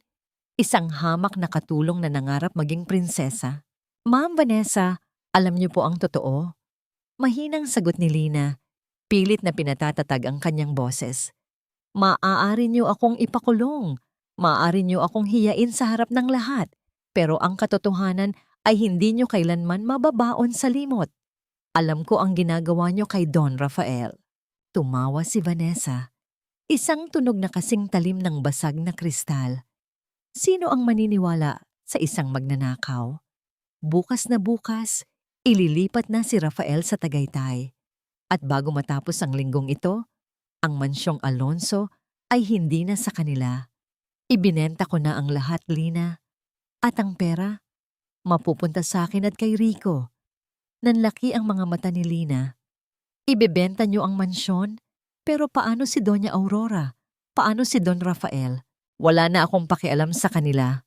Sigaw ni Vanessa. Ang kanyang mukha ay naging parang halimaw saglit. Magdurusa sila, gaya ng pagdurusa ko sa paghihintay na mamatay ang lalaking iyon. At ikaw, mabubulok ka rito. Habang paalis si Vanessa, narinig ni Lina ang pag-alis ng sasakyan nito. Ngunit ang hindi alam ni Vanessa, si Attorney Manuel ay hindi nahuli ng mga pulis. Nakatakas ang abogado bitbit ang resulta ng pagsusuri sa vial. Sa loob ng laboratorio, lumabas na ang katotohanan. Ang likidong inihahalo ni Nurse Nora ay isang uri ng lason na dahan-dahang nagpaparalisa sa puso at isipan ng tao. Samantala, sa loob ng mansyon, naririnig ni Rafael ang bawat pag-uusap ni Vanessa at ng mga broker sa telepono. Ang kanyang tahanan, ang alaala ng kanyang ama, ay unti-unti nang kinakatay ng mga kamay ng kasakiman. Ang kanyang galit ay umabot na sa sukdulan. Naramdaman ni Rafael ang isang kakaibang sensasyon sa kanyang kanang kamay. Ang galit na nag-aapoy sa kanyang dibdib ay tila nagbibigay ng lakas sa kanyang mga kalamnan.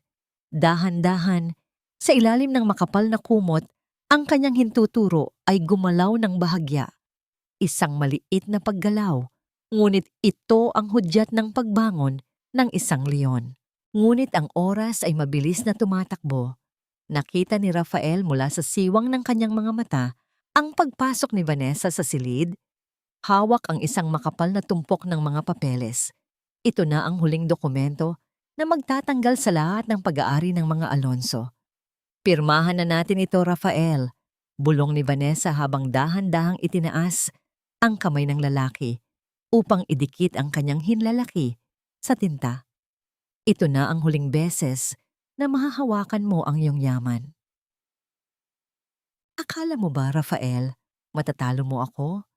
Kahit sa huling sandali ng buhay mo, ako pa rin ang masusunod.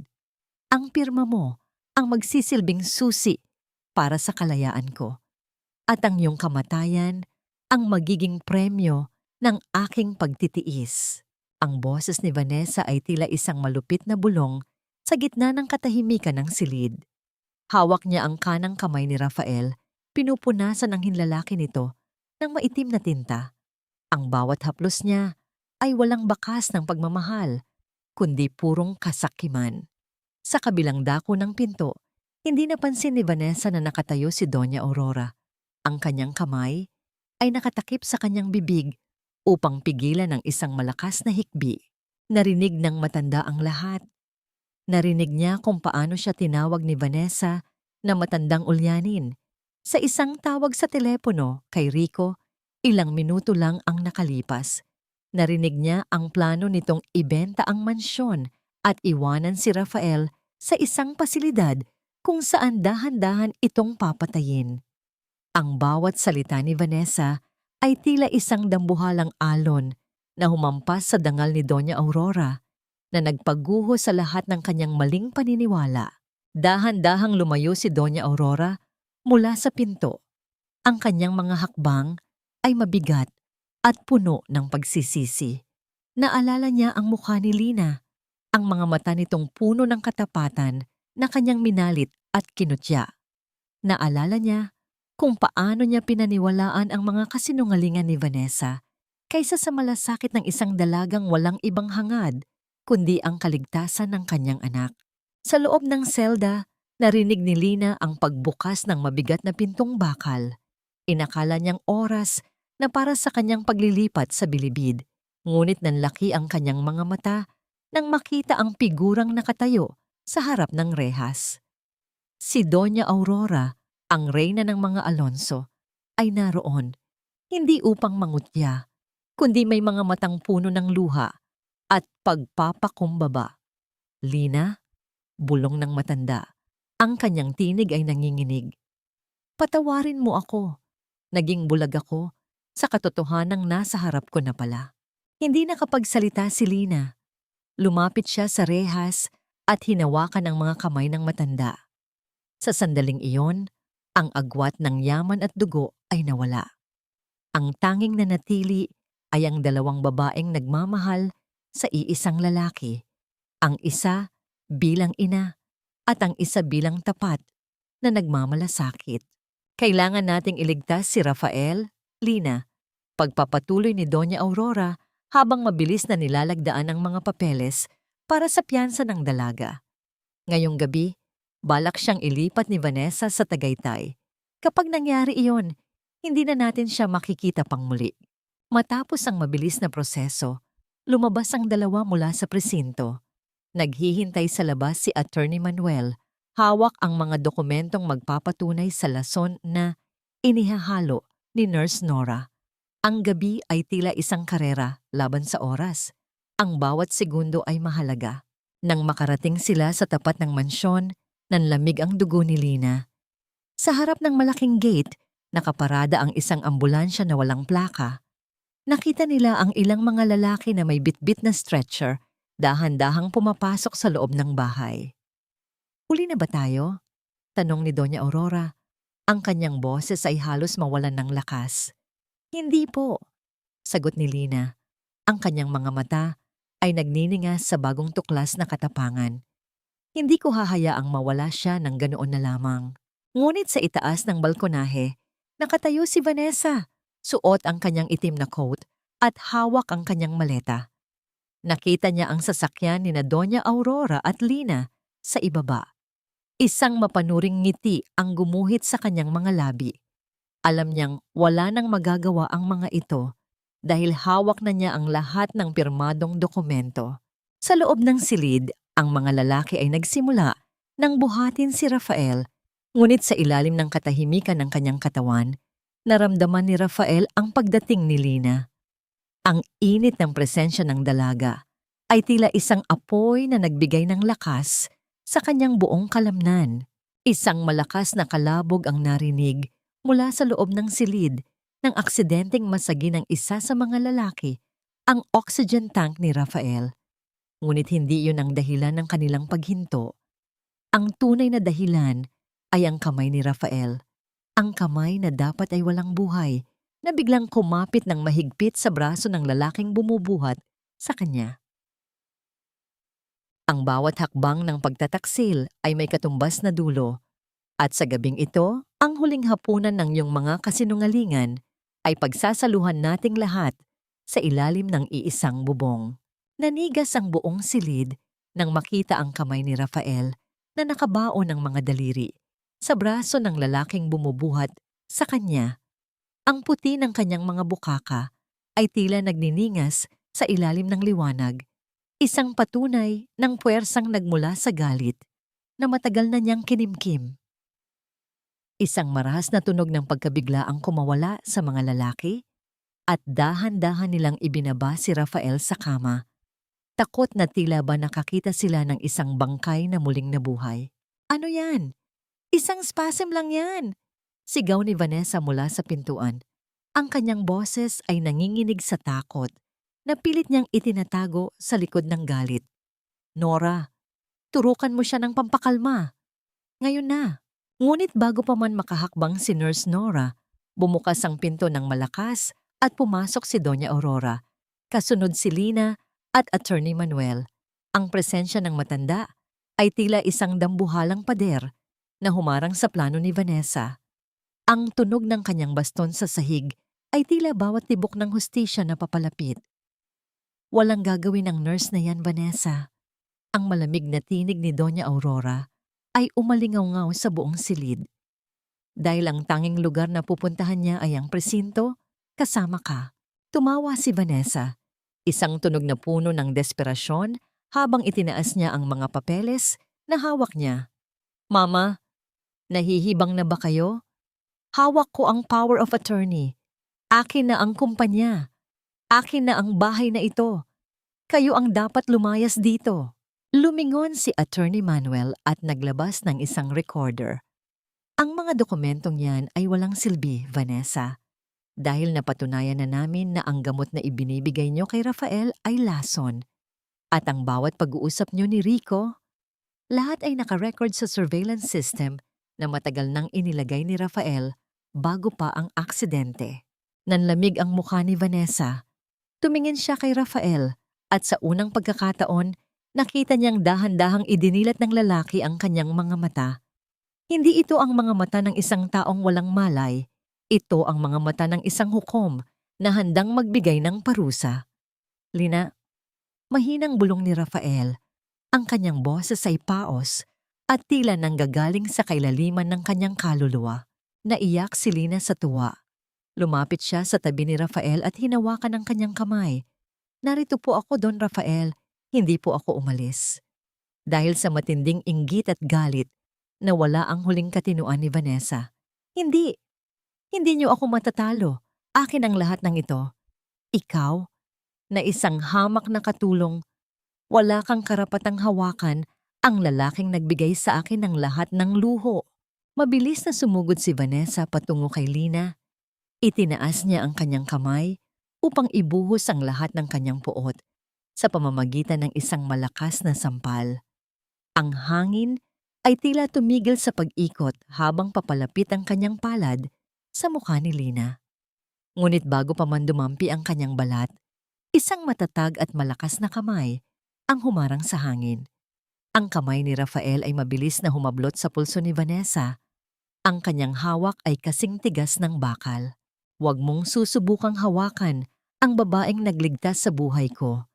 Ang tinig ni Rafael ay umalingaw-ngaw ng malinaw at puno ng kapangyarihan. Ang lahat ay napasinghap. Si Rafael ay hindi lamang gising. Siya ay nakabangon ng bahagya. Ang kanyang likod ay nakasandal sa headboard ng kama habang ang kanyang mga mata ay nakapako kay Vanessa nang may matinding puot. Gising ka? Bulong ni Vanessa. Ang kanyang boses ay halos mawalan ng hininga. Lahat ng ito, ang pagkaparalisa mo, peke lang?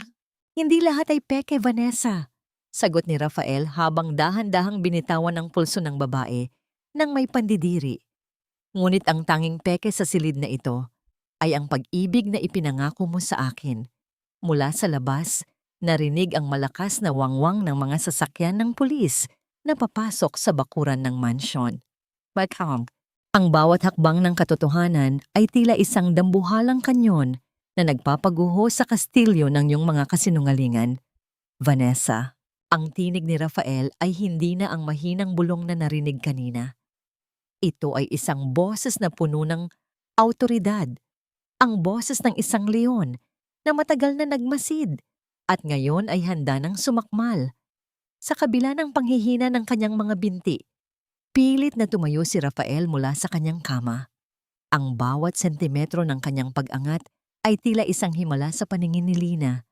Ngunit para kay Vanessa, ito ang kanyang pinakamasamang bangungot na nagkakatotoo. Ang tunog ng mga sapatos ng pulis na mabilis na tumatakbo sa hagdanan ay tila bawat pintig ng kaba sa dibdib ni Vanessa. Lumingon siya sa pinto, pagkatapos ay kay Rafael, ang kanyang mga mata ay nanlilisik sa pagitan ng takot at matinding galit. Hindi ito maaari, sigaw ni Vanessa habang pilit na inaagaw ang mga dokumento mula sa kamay ni Attorney Manuel. Pirmahan man ito o hindi, ako pa rin ang fiancé mo. May karapatan ako sa yaman mo. Wala kang karapatan sa kahit na anong pag-aari ko, Vanessa. Malamig na sagot ni Rafael. Simula nang tangkain mong lasunin ako, simula nang pagplanuhan niyo ni Rico ang aksidente ko, tinapos mo na ang lahat ng ugnayan natin. Ang tanging matatanggap mo mula sa akin ay ang hatol ng batas. Bumukas ang pinto at pumasok ang 4 na opisyal ng pulisya. Ang liwanag mula sa kanilang mga flashlight ay tumama sa mukha ni Vanessa na tila ba inilalantad ang bawat dumi ng kanyang pagkatao. Agad na hinawakan ng mga pulis ang braso ni Nurse Nora na noon ay pilit na nagtatago sa gilid ng bintana. Ma'am Vanessa, wala akong kinalaman dito. Inutusan lang niya ako. Sigaw ni Nurse Nora. Ang kanyang boses ay puno ng desperasyon habang nararamdaman ang malamig na metal ng posas na naglalapat sa kanyang mga pulso. Tumahimik ka! Bulyaw ni Vanessa habang pilit na kumakawala sa mga pulis na humahawak sa kanya. Binitag niyo ako. Rafael, akala ko ba ay mahal mo ako? Paano mo nagawang panoorin ako habang nagdurusa sa pag-aalaga sa iyo? Isang mapait na tawa ang kumawala sa mga labi ni Doña Aurora. Pagdurusa? Ang tawag mo ba sa paglustay ng pera ng anak ko at pagtataksil sa kanya ay pagdurusa? Ikaw ang pinakamalaking pagkakamali ng pamilyang ito, Vanessa. Dahan-dahang lumapit si Rafael kay Lina. Ang kanyang mga hakbang ay hindi pa matatag, kaya agad siyang inalalaya ng dalaga. Naramdaman ni Rafael ang init ng balat ni Lina, ang tanging init na nagpanatili sa kanyang hininga sa loob ng mahabang panahon ng kanyang pagpapanggap. Lina, bulong ni Rafael habang nakatingin ng diretso sa mga mata ng dalaga. Salamat dahil hindi ka bumitaw. Salamat dahil ikaw lang ang nakakita sa akin noong ang lahat ay nakatingin lang sa yaman ko. Yumuko si Lina. Ang kanyang mga luha ay muling pumatak. Ngunit sa pagkakataong ito ay mga luha ng kaginhawaan. Ginawa ko lang po ang tama, Don Rafael. Dahil iyon po ang nararapat para sa isang taong tulad ninyo. Habang kinaladkad si Vanessa palabas ng silid, hindi siya tumitigil sa pagsigaw. Ang kanyang mga mura at sumpa ay umalingaw-ngaw sa buong pasilyo ng mansyon, hanggang sa unti-unti itong naglaho sa loob ng sasakyan ng pulis. Ang katahimikang bumalot sa silid, pagkatapos niyon ay hindi na mabigat. Ito ay isang katahimikang puno ng pag-asa. Ngunit sa gitna ng kanilang tagumpay, lumapit ang isa sa mga pulis kay Rafael nang may seryosong mukha. Don Rafael, may kailangan po kayong malaman. Ano iyon? Tanong ni Rafael habang dahan-dahang nauupo sa gilid ng kama. Hawak pa rin ang kamay ni Lina. Si Rico, ang inyong operations manager. Simula ng pulis. Nakatakas po siya bago pa kami makarating sa kanyang opisina. At ayon sa aming report, dala niya ang malaking halaga ng cash at ang mga orihinal na titulo ng ilan sa inyong mga properties sa probinsya. Hindi lang po siya basta tumakas. May dala siyang banta na babalik siya para tapusin ang sinimulan nila ni Vanessa. Nanlamig ang presensya sa loob ng silid. Ang akala nilang katapusan ng laban ay tila simula pa lamang ng isang mas mapanganib na yugto. Isang anino ng panganib ang muling bumalot sa kaligayahan ni Rafael at Lina. Ang karma ay hindi laging mabilis, ngunit kapag dumating ito, dala nito ang lahat ng utang na kailangang bayaran, kasama ang interes ng pait at pagsisisi. Sa loob ng isang masikip at mabahong selda, nakaupo si Vanessa sa malamig na semento. Wala na ang kanyang marangyang sutlang robe. Wala na ang bango ng kanyang mamahaling pabango. Ang tanging nalalasahan niya ay ang alikabok at ang amoy ng kalawang. Ang kanyang mga kuko na dati ay maayos na nakamanicure ay marumi na ngayon at balibali dahil sa galit na pagkalmot sa pader. Bawat tunog ng pagsasara ng bakal na rehas sa malayo ay tila isang malakas na sampal sa kanyang pagkatao. Sinubukan niyang sumigaw, sinubukan niyang manuhol, ngunit ang lahat ng kanyang koneksyon ay tila naglaho na parang bulan ng malaman ng mundo ang kanyang tangkang pagpatay kay Don Rafael Alonso. Siya na dati ay reyna ng mga party, ay isa na ngayong bilanggo na kinamumuhian ng lahat. Samantala, sa hardin ng mansyong Alonso, namamayani ang isang kakaibang katahimikan, isang katahimikang puno ng paghilom. Nakaupo si Rafael sa isang wheelchair, pinagmamasdan ang mga bulaklak na dahan-dahang bumubuka sa ilalim ng sinag ng umaga. Sa kanyang tabi, nanatili si Lina, dala ang isang tasa ng mainit na tsaa at ang kanyang walang sawang pag-aalaga. Lina! Tawag ni Rafael. Ang kanyang boses ay mas malakas na ngayon kaysa noong mga nakaraang araw. Sabi ng doktor, bukas ay maaari na akong sumubok maglakad nang walang tulong ng wheelchair. Gusto ko ikaw ang unang makakita niyon. Ngumiti si Lina, isang ngiting nagmumula sa kailaliman ng kanyang puso. Narito lang po ako, Don Rafael. Gaya ng pangako ko, hindi ako aalis sa tabi ninyo hanggang sa muli ninyong makuha ang lahat ng lakas ninyo. Hinawakan ni Rafael ang kamay ni Lina. Hindi ito ang hawak ng isang amo sa kanyang katulong, kundi ang hawak ng isang lalaking nakatagpo ng kanyang nawawalang piraso. Alam mo ba, Noong mga panahong nakapikit lang ako at naririnig ang bawat panlalait ni Vanessa, ang boses mo lang ang nagpapaalala sa akin na may rason pa para mabuhay. Ang bawat haplos mo sa aking kamay ay tila gamot na mas mabisa pa sa anumang itinuturok sa akin. Nahiya si Lina at bahagyang yumuko. Ginawa ko lang po ang nararapat, Don Rafael. Utang na loob ko po sa pamilya ninyo ang lahat. Huwag mong sabihing utang na loob, Lina. Pagwawasto ni Rafael habang dahan-dahang hinahaplos ang pisngi ng dalaga. Dahil sa gabing ito at sa lahat ng darating pang mga araw, ako ang may malaking utang sa iyo. Ang utang ng aking buhay at ng aking puso.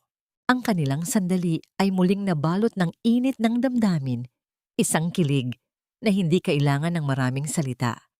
Ngunit ang kapayapaang ito ay pansamantala lamang. Sa loob ng library, abala si Doña Aurora at si Attorney Manuel sa pag-aayos ng mga dokumentong ninakaw ni Rico. Kailangan nating maging maingat, Aurora. Babala ng abogado. Si Rico ay hindi basta-bastang kalaban. Alam niya ang bawat sulok ng kumpanya at alam niya kung paano tayo sasaktan. Ang pagtakas niya ay nangangahulugang mayroon pa siyang alas na hindi natin alam. Biglang pumasok ang isang security guard. May dalang isang maliit na selyadong kahon. Don Rafael, may nag-iwan po nito sa gate para daw po sa inyo. Dahan-dahang binuksan ni Rafael ang kahon habang nakatingin si Lina nang may kaba. Sa loob ng kahon, walang laman, kundi isang piraso ng basag na salamin mula sa preno ng sasakyan ni Rafael at isang maikling sulat na nakasulat sa pulang tinta. Hindi pa tapos ang laro.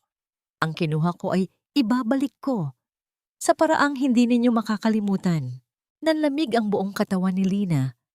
Alam niyang ang mensaheng ito ay hindi para kay Rafael lamang, kundi para sa kanilang lahat. Ang anino ni Rico ay tila muling dumilim sa paligid ng mansyon. Sa kabilang dako, sa loob ng kulungan, isang gwardiya ang lumapit sa selda ni Vanessa. May bumibisita sa iyo. Maikling sabi nito. Inaasahan ni Vanessa na ang kanyang abogado ang darating. Ngunit nanlaki ang kanyang mga mata nang makita ang isang lalaking nakasuot ng itim na jacket at may takip ang mukha. Sa sandaling magtanggal ito ng salamin, nakilala niya ang mga mata ni Rico. Mga matang puno ng puot at baliw na plano. Maghanda ka, Vanessa. Bulong ni Rico sa kabila ng salamin ng visiting room. Dahil bago sila maging masaya, sisiguraduhin nating susunugin muna natin ang kanilang paraiso. Bakit ang bilis mong lumisan, Lina?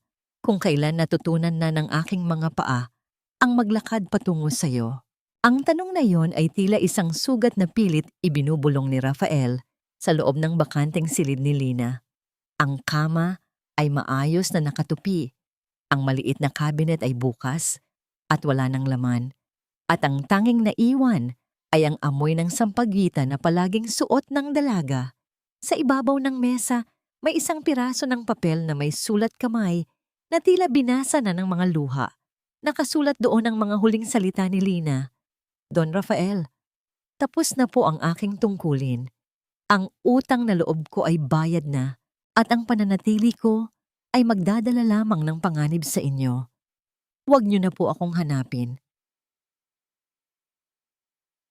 Naramdaman ni Rafael ang panghihina ng kanyang mga tuhod, kaya dahan-dahan siyang naupo sa gilid ng maliit na katre.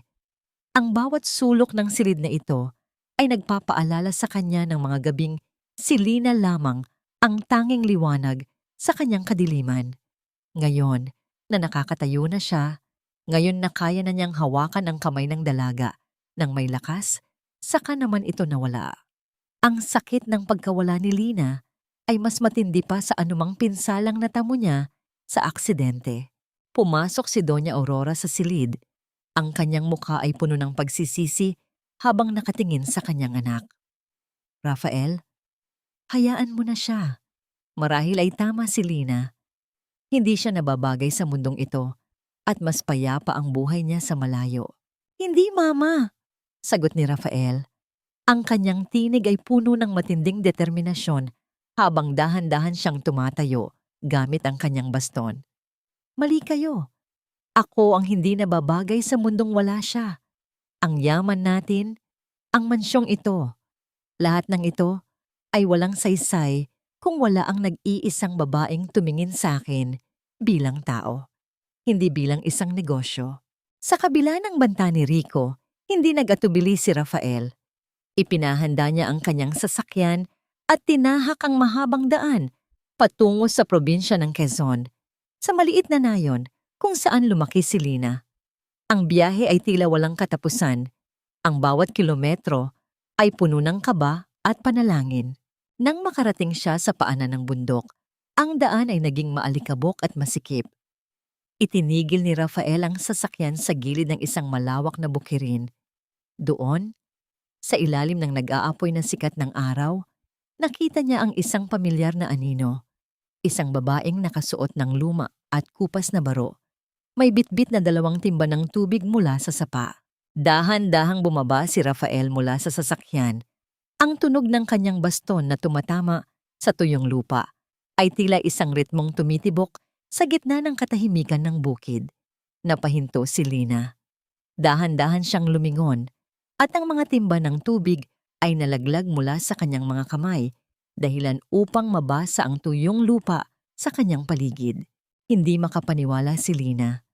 Ang lalaking dati ay nakaratay at hindi maigalaw ang kahit isang daliri. Ngayon ay nakatayo sa kanyang harapan, dahan-dahang naglalakad patungo sa kanya sa gitna ng initan. Don Rafael, bakit po kayo narito? Bulong ni Lina. Ang kanyang boses ay nanginginig habang ang kanyang mga mata ay nagsisimulang lumabo dahil sa mga luha. Sabi ko sa iyo, Lina, ikaw ang unang makakakita sa aking paglalakad. Sagot ni Rafael nang makalapit siya. Hindi niya pinansin ang dumi sa kanyang mamahaling sapatos o ang pawis na dumadaloy sa kanyang mukha. Akala mo ba ay hahayaan kitang mawala ng ganoon na lamang? Hindi mo lang ako inalagaan, Lina. Ibinigay mo sa akin ang mundong hindi ko alam na umiiral pala. Hinawakan ni Rafael ang mga kamay ni Lina. Ang mga kamay na may mga kalyo dahil sa hirap ng buhay. Ngunit sa paningin ni Rafael, ito ang pinakamagandang mga kamay sa buong mundo. Bumalik ka na sa akin, Lina. Hindi bilang katulong, kundi bilang babaeng pakakasalan ko sa harap ng Diyos at ng tao. Sa gitna ng kanilang madamdaming pagtatagpo, hindi nila napansin ang isang itim na sasakyan na nakatago sa likod ng malalaking puno ng niyog sa di kalayuan. Sa loob niyon, nakatitig ang mga mata ni Rico. Hawak ang isang baril na kumikinang sa ilalim ng araw. Ang kanyang mukha ay puno ng baliw ng ngiti habang dahan-dahang itinatama ang kanyang target. Napakagandang eksena para sa isang libing. Bulong ni Rico sa sarili habang dahan-dahang idinidikit ang kanyang daliri sa gatilyo. Isang putok ang biglang umalingaw-ngaw sa gitna ng tahimik na bukirin. Kasunod ang paglipad ng mga ibon mula sa mga puno. Ang katahimikan pagkatapos nyon ay mas nakakabingi kaysa sa anumang tunog sa mundo. Hindi ang bala ng baril ang pinakamasakit na sugat sa mundong ito, kundi ang makita ang taong nagbigay sa iyo ng buhay na dahan-dahang nawawalan ng hininga sa iyong mga bisig. Ang matalim na tunog na bumasag sa katahimikan ng bukirin ay tila isang kidlat na tumama sa gitna ng puso ni Rafael. Sa isang iglap, bago pa man magkaroon ng pagkakataon, ang isipan ni Lina na maunawaan ang panganib, naramdaman niya ang isang malakas na tulak mula kay Rafael. Ang katawan ng dalaga ay bumagsak sa malambot na lupa, habang si Rafael, sa kabila ng panghihina ng kanyang mga binti, ay nanatiling nakatayo bilang panangga. Isang mainit at malapot na likido ang dahan-dahang kumalat sa puting polo ni Rafael, na tila isang pulang rosas na biglang bumuka sa kanyang balikat. Napasinghap si Lina. Ang kanyang boses ay nawala sa gitna ng matinding sindak habang pinagmamasdan niya ang dahan-dahang pagluhod ni Rafael sa kanyang harap. Ang baston na hawak ng lalaki ay nalaglag sa alikabok at ang bawat hininga nito ay naging isang mabigat na pakikibaka. Rafael, Ang sigaw ni Lina ay sa wakas ay kumawala. Isang hiyaw ng pighati na umaling-awngaw sa buong lambak. Agad niyang sinalo ang katawan ng lalaki bago pa man ito tuluyang humalik sa lupa. Bakit niyo ginawa iyon? Bakit niyo ako sinalo? Ngumiti ng bahagya si Rafael kahit na ang kanyang mukha ay kasing puti na ng papel. Dahil sapat na ang sakit na natanggap mo dahil sa akin. Mahinang bulong nito habang ang kanyang nanginginig na kamay ay pilit na hinahaplos ang pisngi ni Lina. Mula sa likod ng mga puno ng niyog, lumabas si Rico. Ang kanyang mukha ay puno ng isang nakakatakot na tawa. Ang mga mata ay nanlilisik sa tagumpay habang dahan-dahang lumalapit. Hawak pa rin ang itim na sandata. Ang bawat hakbang ng kanyang sapatos sa tuyong damo ay tila bawat segundo ng papalapit na kamatayan. Napakagandang sakripisyo, Rafael, pangungutya ni Rico habang itinatama muli ang kanyang baril sa ulo ni Rafael. Mamatay kayong magkasama sa gitna ng kawalan. Walang makakakita, walang makakaalam. Ang lahat ng yaman nyo ay magiging abo na lang sa alaala. Ngunit sa gitna ng desperasyon, isang hindi inaasahang tunog ang narinig mula sa kalsada. Ang malakas at mabilis na pagdating ng ilang mga sasakyan na nagpukol ng makapal na alikabok sa hangin. Ang mga asul at pulang ilaw ay muling nagliwanag na tila mga bituin ng pag-asa sa gitna ng trahedya. Isang pangkat ng mga otoridad sa pamumuno ni Attorney Manuel ay mabilis na bumaba at pinalibutan ang lugar. Ibagsak mo ang sandata, Rico. Ang utos ng isang opisyal ay umalingaw-ngaw ng malakas. Dahil sa gulat at kawalan ng katinuan, sinubukan ni Rico na paputukin muli ang kanyang baril. Ngunit bago pa man niya madiinan ng gatilyo, ilang mabilis na pagkilos mula sa mga pulis ang nagpabagsak sa kanya sa lupa. Ang tunog ng mga posas na naglalapat sa kanyang mga pulso ay ang huling himig ng kanyang pagkatalo. Ang lahat ng kanyang kasamaan ay natapos sa gitna ng alabok ng probinsya. Mabilis na lumapit ang mga medical responders kay Rafael. Ang buong paligid ay naging isang malabo at mabilis na eksena para kay Lina. Nararamdaman niya ang pagpiga ng kanyang puso habang pinapanood ang pag-alis ng ambulansya na lulan ang duguang si Rafael. Ang tanging naiwan sa kanyang mga kamay ay ang pulang mantsa ng dugo. Ang dugong ibinuwis ni Rafael para sa kanya. Lumipas ang ilang linggo sa loob ng ospital. Ang bawat araw ay tila isang taon para kay Lina habang nagbabantay sa labas ng intensive care unit. Ngunit sa huli, ang katatagan ng puso ni Rafael ang nanaig. Isang hapon, habang ang sinag ng araw ay dahan-dahang pumapasok sa bintana ng silid, idinilat ni Rafael ang kanyang mga mata. Doon, sa tabi ng kanyang kama, ay nakaupo si Lina, mahimbing na natutulog habang mahigpit na nakahawak sa kanyang kamay. Dahan-dahang iginalaw ni Rafael ang kanyang mga daliri. Lina? Mahinang tawag niya. Nagising ang dalaga at ang kanyang mga mata ay agad na napuno ng luha ng kagalakan.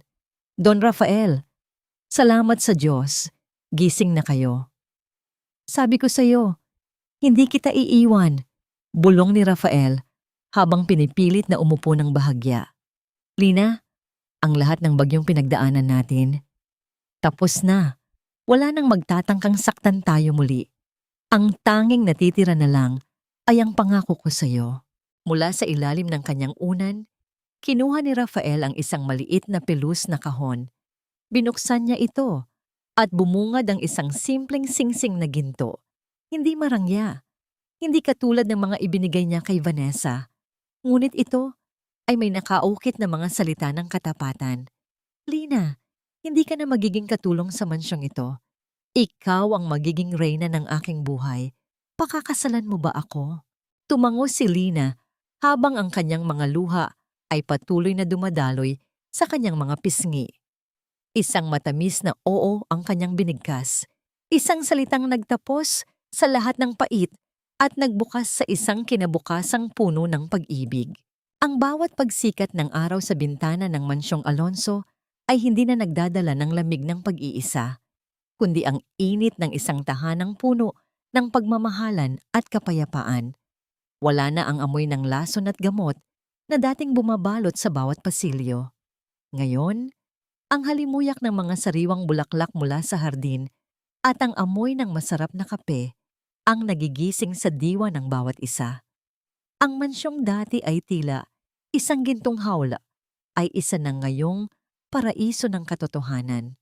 Naglalakad si Rafael sa malawak na damuhan, hindi na gamit ang wheelchair o baston, kundi ang sariling mga paa na matatag na tumatapak sa lupa.